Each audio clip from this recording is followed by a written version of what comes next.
Circle cutting jigs come in all different varieties, but I think my favorite way to make a circle would have to be on a bandsaw. It's easy, safe, and gives me a lot of flexibility when it comes to thicknesses. Unfortunately, there are a couple problems that also come with bandsaws. The biggest problem, bandsaws are notorious for leaving chew marks on the wood you cut, and cleanup of those chew marks results in a less round shape when we're done. The lesser problem is the size of the jig, which from all that I've ever seen take up the size of the bandsaw table. Normally, size isn't a problem in my shop, but I don't feel like I make enough circles to have a large jig I have to constantly store away.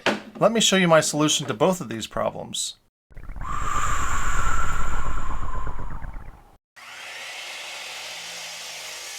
I'm using hard maple and plan on stacking both of these pieces I'm cutting.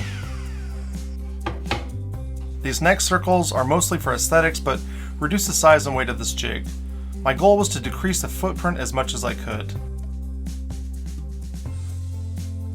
These next two lines are very important, but one more than the other. The first one is the measurement of my disc sander to my miter slot. This second one is the far more important one, and positions the blade to the miter slot on my bandsaw. I found the center of the bandsaw side of the jig before outlining the T-track rail. We'll cut just the top layer out on the bandsaw,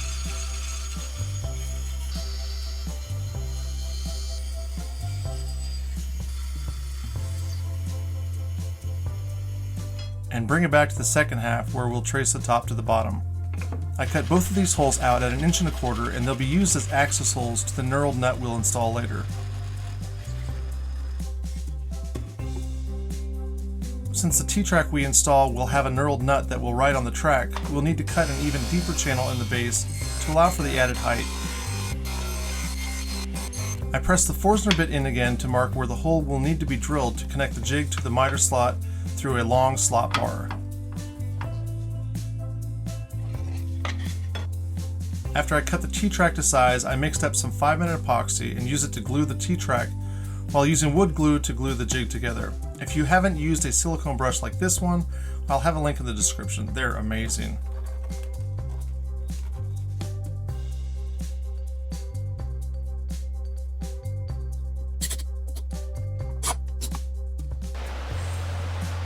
I waited a day for the glue to cure and dry and cut my jig to its final shape. Again, you don't need to do this, but there's something about a nice looking jig that keeps me from damaging it.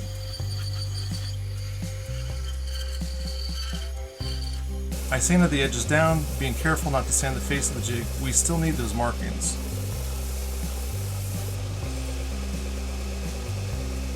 Now we'll make the pivot point insert that will ride inside the T-track. I used pine here, but that was a mistake. If you plan on making this, use something like maple or even go with aluminum. Whatever material you choose to use, it needs to have a nice, perfect fit from side to side. The thickness should give you about a 1/16 of an inch extra space. We'll drill the hole close to the diameter of the bolt we'll put in. On one side I used a countersink flute bit so that my tapered bolt head fits without rubbing against the track bottom.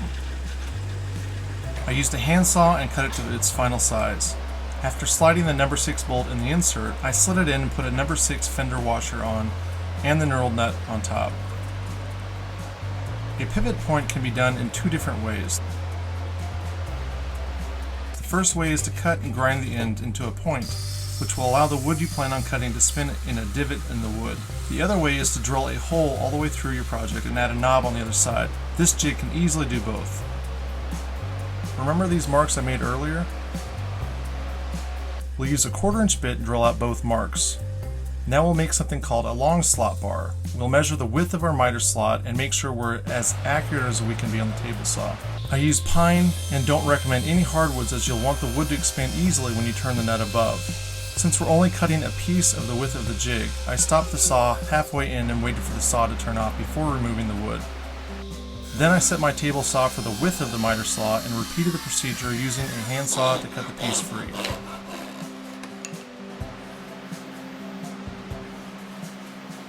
We'll mark the center of this piece we just cut and bring the jig over to the bandsaw, lining up the line we marked at the beginning. This is a very important part of this project as the miter slot must meet up with the blade. After inserting the long slot bar we made, we'll use the 1/4 inch brad drill bit we used to drill the holes out and mark the wood. We'll take that back to the drill press, drill out both holes and countersink the other side like we did with the pivot point earlier.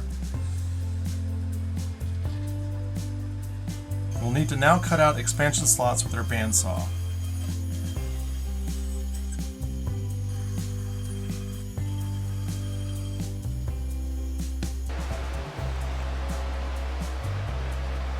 A long slot bar is a generic name for an expanding wood bar that will help clamp your jig into your miter slots. You can buy them in most woodworking stores, but they're extremely simple to make.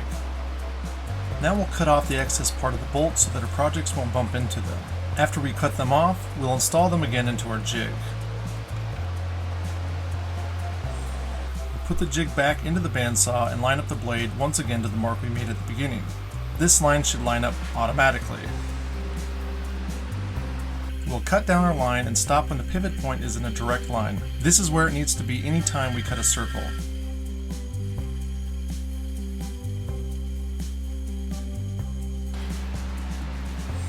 I sanded the face at this point and cleaned up the rest of the pencil marks.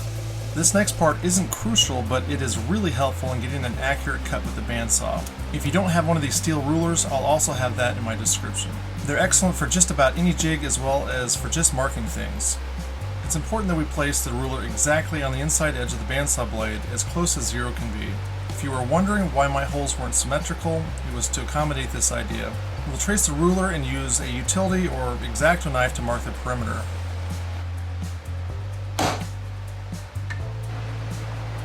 I came back and used a chisel to hog out what was needed for the ruler to sit flush in the jig.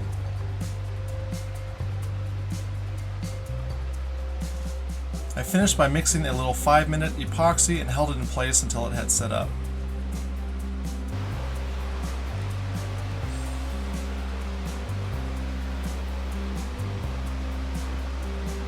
Let me show you how this works. First, I'll find the center of my bandsaw table and place a clamp next to my jig, locking the clamp down. We'll do this because it's hard to know where it needs to stop with the project piece on the top of the jig.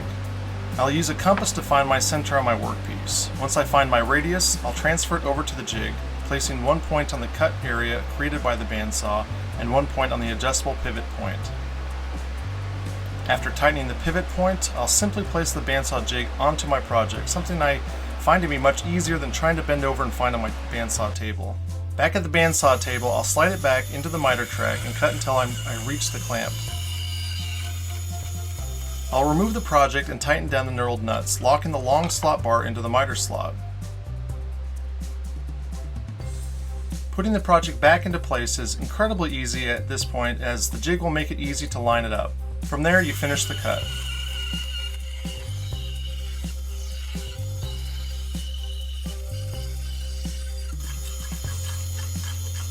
As I said earlier, bandsaws are beasts when it comes to cutting. You can get a better blade that will lessen the chew marks, but nothing that comes close to what a disc sander can do. Take the jig now and set it up on the sander by pointing the side closest to the blade towards the disc. We'll take the project slightly off the side, lock the pivot point in place again, and slowly bring it into the disc, sanding away those unsightly marks.